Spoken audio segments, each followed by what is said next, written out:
Ito yung mga tanim ko. Bago po ah bago ko ito sa inyo, turuan ko kayo kung paano magtanim ng lagay dito sa sa plastic na mineral.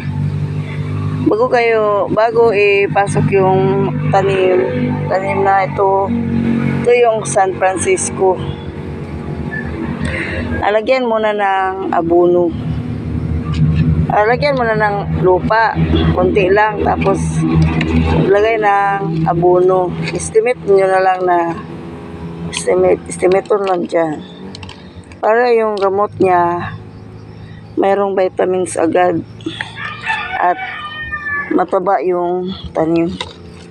Kunin to sa kanyang paso, yung niya, yung maliit na paso ito, para magamit din ito sa iba ding mga tanim. Ganyanin nyo para mahumok ba yung lupa, yung niya.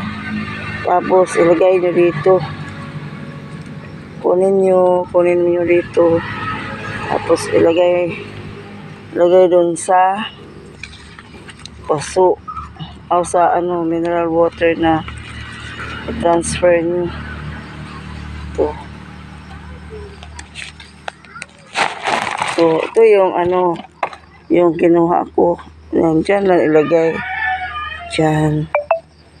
Para madali lang, para mataba yung tanim. Nagtanim ako nito kasi kung mag-standby ako ng bahay, mayroon akong pera kapag mayroong bumili dito sa amin. Ito yung isa kong hanap buhay. Ito.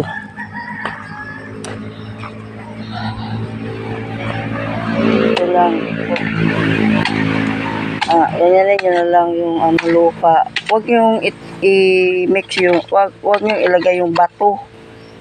Kailangan lupa lahat ang malalagay dyan sa nyo, sa nilagyan yung yuta sa halaman para hindi makabala sa gamot. Kasi mayroong bato,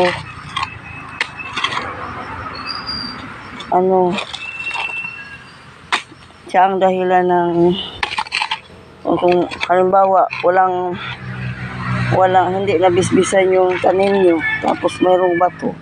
Ito yung isa na madaling mamatay yung tanim nyo kasi mayroong bato dyan sa paso nyo. Yan.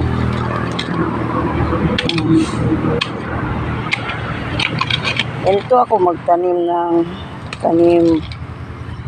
Yan. Yan. Kasi farmer kami, kaya marunong kaming magtanim sa tanim kasi tinuturuan kami ng namin, mga instructor sa paano magtanim ng halaman. Pagkatapos, lagay mo dito. Ito. Maraming tanim ko dito. Yan. Huwag mo munang i-prada sa mainit kasi bago pa yung tanim. Ito yung mga tanim ko dito. Yan. Yung iba, hindi ko lalagyan ng abono kasi mataba na yung lupa, tapos lalagyan mo pa. Ayan. Kapag may standby ako sa bahay, mayroong pumunta dito, mga foreigner, bumili sa mga halaman ko. Yan, mayroong avocado, sari-sari lang yung ko mga tanim dito. Gumamila, nangka, tapos mayroon pang dito yung welcome na laki at saka bagumbilya na kailangan magtatanim dito. Magtanim tayo para mayroon tayong pagkakitaan ng pera.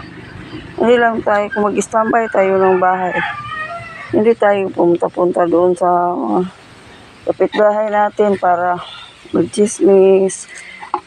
Mag-ano lang tayo sa bahay natin. Meron tayong gagawin, wala pang away. At meron pa tayong kita. Na, ito. Na, meron pa tayong kita kasi kapag lumaki na yung halaman natin, kung ayos yung pagkagalam,